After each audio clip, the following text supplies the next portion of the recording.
Teluk Maya Thailand yang terkenal di dunia yang telah ditutup kepada pelancong lebih dari 2 tahun kini dibuka semula. Paling terkenal di Hollywood sebagai The Beach, Teluk Maya adalah sebahagian daripada Taman Nasional di wilayah Krabi. Pada bulan Jun 2018, Jabatan Taman Negara memutuskan untuk menutup sementara Teluk Maya untuk pemulihan keadaan ekologi yang terjejas akibat dari aktiviti pelancongan. Ekologi dan para pegawai taman sejak itu telah memulihkan terumbu-terumbu karang yang rosak teruk dengan operasi-operasi pemindahan. Terumbu karang dan habitat haiwan laut di teluk berkenaan kini telah pun pulih sepenuhnya. Dermaga baru untuk kapal pelancongan akan segera siap bagi membolehkan taman tersebut dibuka kepada pengunjung dalam masa 6 bulan akan datang. Namun ia bergantung kepada keputusan panel-panel saintis dan pakar hidupan laut. Semasa penutupan, terumbu karang telah dihasilkan kembali di perairan pantai yang cetek. Pokok telah ditanam di luar pantai berpasir putih untuk mengelakkan hakisan tanah.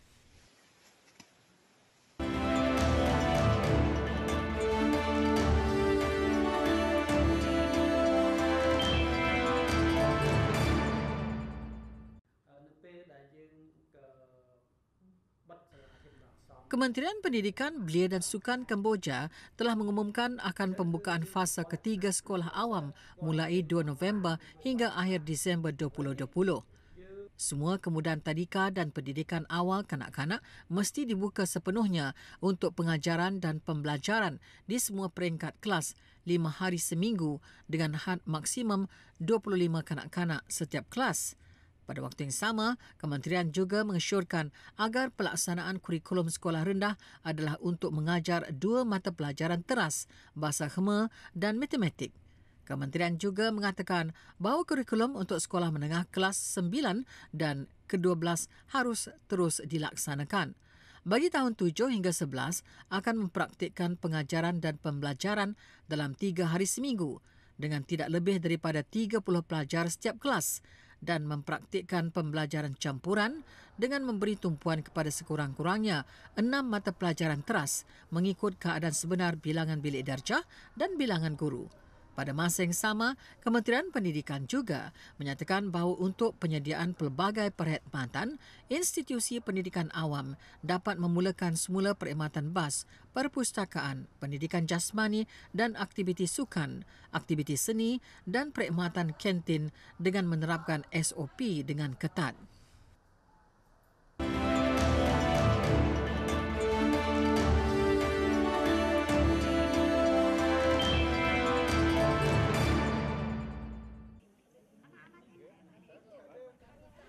Peraturan baharu yang menjadikan pertandingan pencak silat lebih ekstrim merupakan nilai tambah yang tinggi kepada potensi sukan itu untuk dipertandingkan pada Tamasya Sukan Olimpik 2036.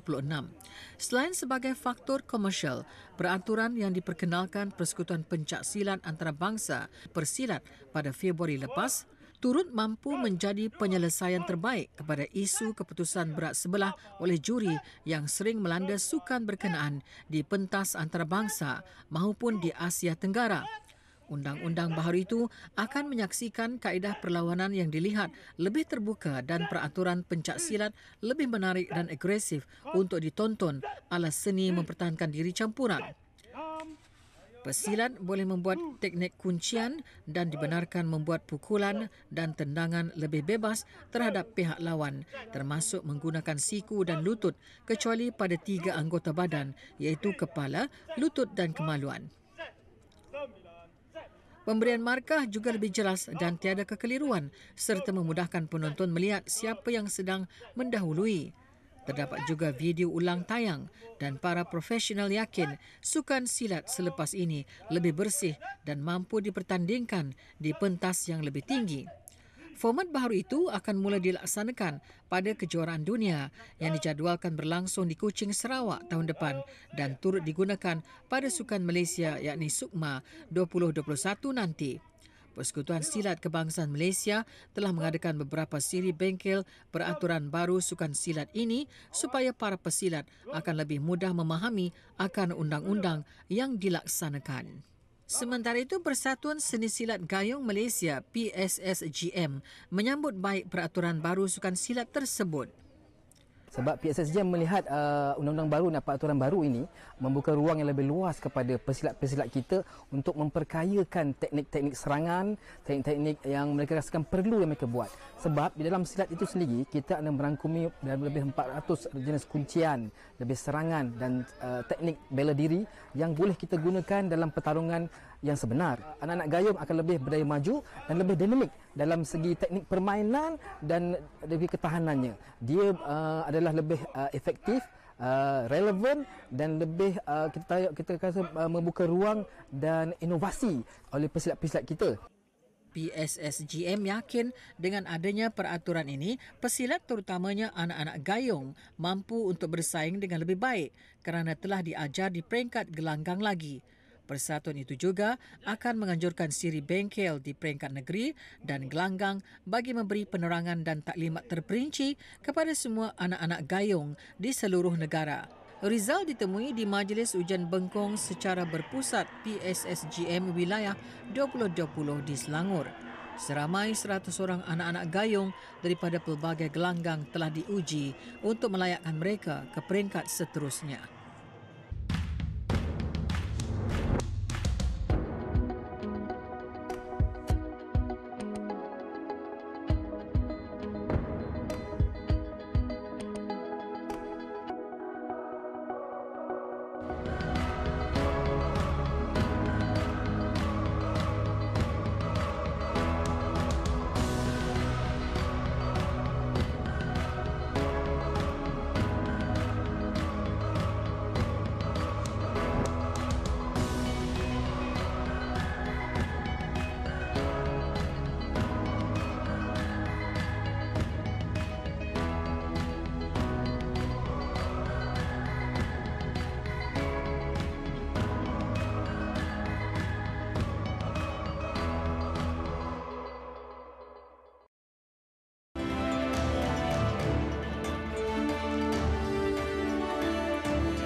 Menurut Persatuan Pengeksport dan Pengeluaran Makanan Laut Vietnam, perolehan ekspor makanan laut pada bulan September dianggarkan sebanyak 790 juta USD, meningkat 9% dari tahun ke tahun dan dijangkakan akan pulih pada suku keempat 2020.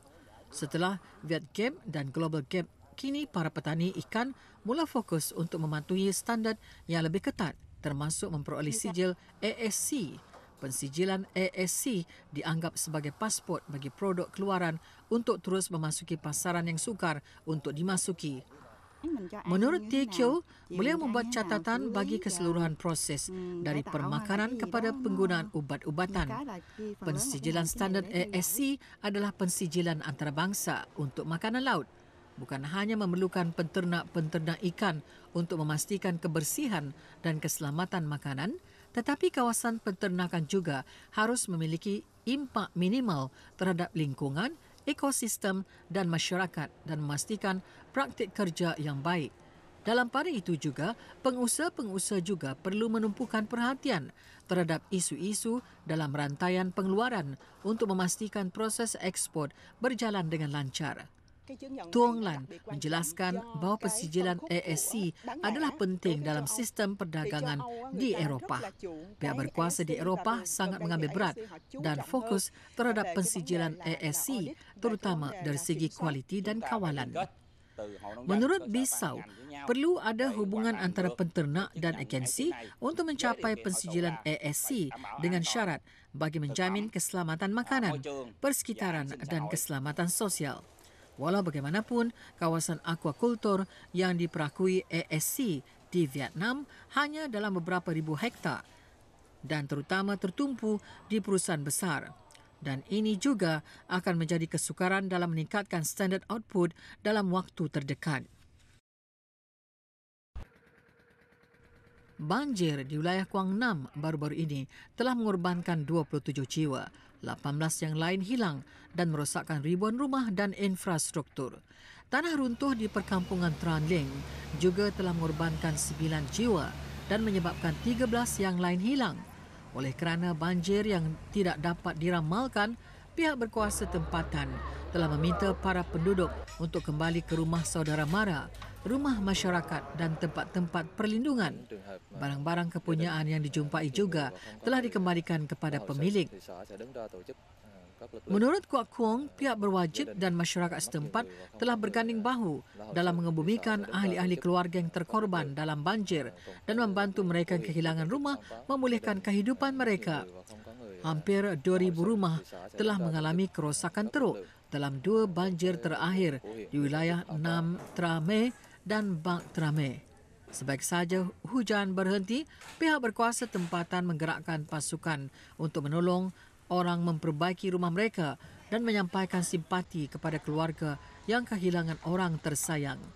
Khususnya guru-guru telah menjaga dan menenangkan para pelajar yang mana ibu bapa mereka terkorban akibat banjir. Hu Kuang-bu menyatakan wilayah berkenaan telah menugaskan pihak berkuasa tempatan untuk memindahkan mereka yang terjejas ke tempat-tempat yang selamat seperti sekolah atau rumah saudara mereka. Kesatuan Wanita dan belia juga datang untuk menenangkan orang yang kehilangan orang tersayang dalam banjir baru-baru ini. Pihak berkuasa wilayah Kuang Nam kini mengawasi keadaan terjejas untuk membangun kawasan penempatan semula baru bagi penduduk-penduduk setempat. Pada masa yang sama, pasukan penyelamat telah memperluaskan kawasan pencarian untuk 18 orang yang dilaporkan hilang dalam kejadian tanah runtuh di daerah Nam Tra Me dan Pok Sun. Ketika cuaca menjadi lebih stabil, wilayah tersebut juga telah menggerakkan semua kekuatan untuk membantu mereka yang terjejas mengatasi impak tanah runtuh dan membantu masyarakat menyimpan makanan dan keperluan untuk persiapan menghadapi ribut yang akan datang.